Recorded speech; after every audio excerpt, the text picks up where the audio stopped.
shows that why we are here. We are here for solidarity. We are here to send the message across that we all love peace, we all love justice, we condemn brutality, butchery, killing, bombing, and that's why we are here. And I salute all of you and congratulate you.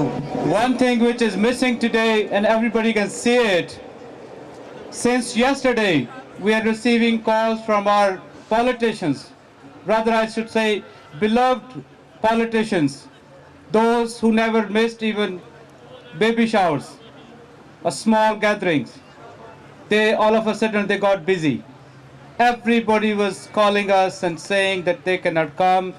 Suddenly they have got some important job. As far as I know, there is one politician in our federal parliament who has taken a position against what Israel is doing. One. This time they are now going to stand with the mass murderers. So shame on those politicians. You belong to Harper and you belong to Bush policies. Please restore the aid which is stopped.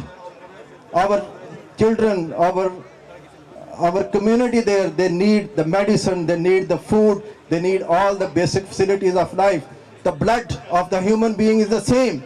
The color of the blood is the same, whether it's a Palestinian or it's Israeli, that is a Jew, that is Muslims, or it's anybody. We don't like killing.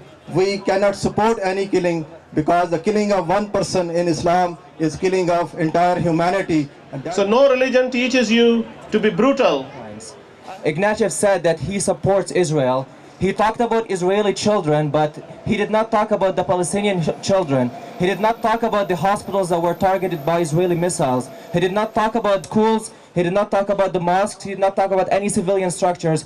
He pretty much ignored the 1,200 innocent Palestinians that were killed in Palestine. He ignored the 420 children that were killed. He ignored the 5,200 people who were wounded. 1,200 of them are children. He pretty much ignored Palestine. There will be no peace if the apartheid wall does not get destroyed. There will be no peace if the Palestinian refugees do not return. There will be no peace if the occupation doesn't end. There will be no peace if the siege on Gaza does not end. There will be no peace if Canada does not step up and say something about the occupation. There will be no peace if there is no justice in Palestine. Thank you.